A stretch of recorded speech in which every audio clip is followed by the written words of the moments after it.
जय हिंद साथियों। किस्सा गोई की इस कड़ी में मैं प्रवीण पुरुषार्थी भारत की नौजवान पीढ़ी को ले चलता हूं थोड़ा सा अतीत की ओर। और आज की इस कड़ी में मैं बात करूंगा रियासत जूनागढ़ की। जूनागढ़, जिन्ना ने बिछाई बिसात और पटेल ने खेला सह और मात। भारतीय स्वाधीनता अधिनियम 1947 ने भारतीय रजवाड़ों को भारत या पाकिस्तान में किसी एक को चुन लेने या फिर स्वतंत्र अस्तित्व बनाए रखने की इजाजत दे दी। और इस अधिनियम ने कई रजवाड़ों के मन में दबी हुई उमंगों को एक बार फिर से जवान कर दिया। तो नवाब जूनागढ़ भला कैसे पीछे रहते। उनके मन में भी उमंगे अंगड़ाइयां लेने लगीं और वो उन अंगड़ाइयों को महसूस करने के लिए निकल गए यूरोप की सैर पर, क्योंकि पूरी तरह निश्चिंत थे, क्योंकि उनकी रियासत को भारत और पाकिस्तान दोनों में से कोई भला आप कैसे बांध सकता था, क्योंकि उनकी स्थिति ऐसी थी कि ना ही कोई भौगोलिक बाध्यता और ना ही कोई राजनीतिक बाध्यता उनका रास्ता रोक सकती थी। लेकिन मुस्लिम लीग के सदर मोहम्मद अली जिन्ना के दिमाग में उस वक्त कुछ और ख्वाब पल रहे थे। शायद कहीं ना कहीं उनके मन में अपनी जन्मभूमि को अपने तरासे हुए राष्ट्र में मिला लेने की आकांक्षा भी पल रही होगी। यद्यपि इस बात का कोई आधिकारिक रिकॉर्ड तो कहीं नहीं मिलता, लेकिन इसके अलावा कोई और कारण भी समझ में नहीं आता कि जिन्ना साहब ने जूनागढ़ के दीवान अल्लाह बख्श को दीवान के पद से हटाकर कराची स्थित मुस्लिम लीग के एक नेता शाहनवाज भुट्टो को आखिर जूनागढ़ के दीवान के पद पर क्यों आसीन करवाया।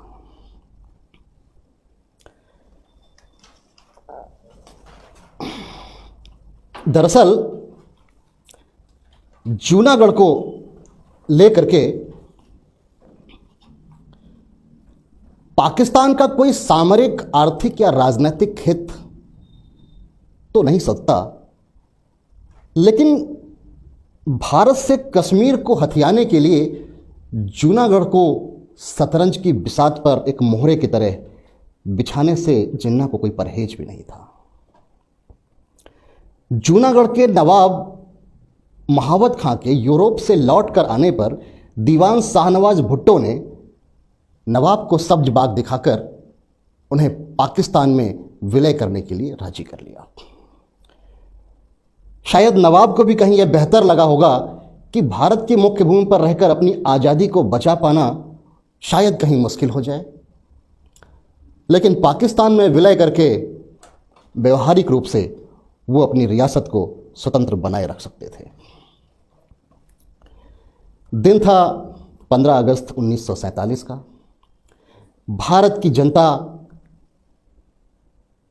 जश्न आज़ादी में डूबी हुई थी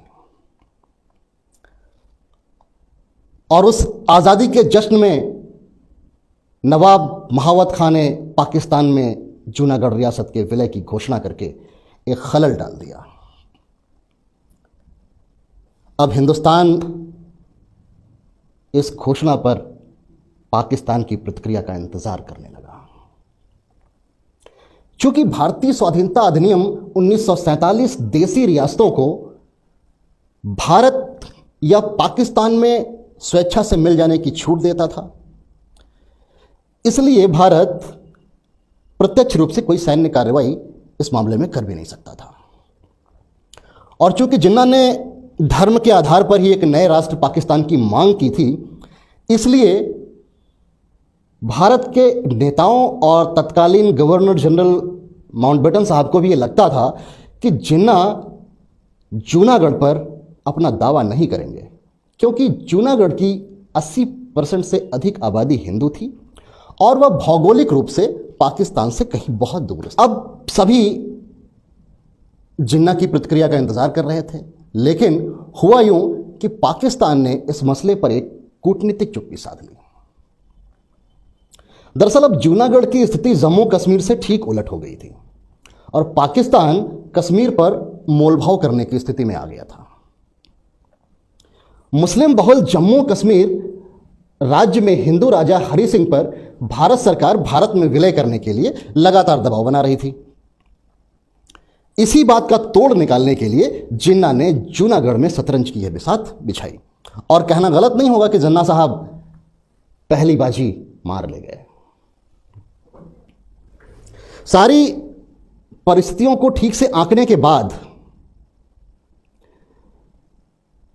1 महीने की मियाद लेकर के पाकिस्तान ने 15 सितंबर 1947 को इस विलय को मंजूरी देकर भारत के माथे पर शिकन बढ़ा दी। लेकिन बचपन में पैर में एक कांटा चुभ जाने पर पूरे बबूल के पेड़ को काटकर फेंक देने वाले सरदार पटेल को अपने गाल पर यह नासूर कहां से बर्दाश्त होता।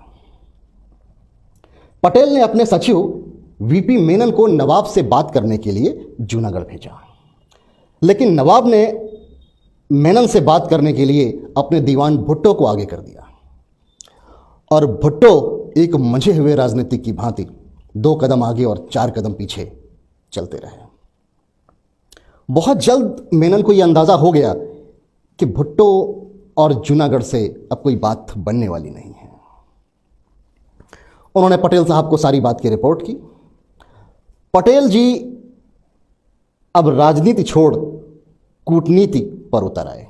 उन्होंने मेनन को जूनागढ़ से राजकोट और फिर बॉम्बे भेजा। राजकोट में उन्होंने जूनागढ़ की प्रजा का मन टटोला और जब यह जान लिया कि प्रजा भारत के साथ रहना चाहती है, फिर वो बंबई निकल गए।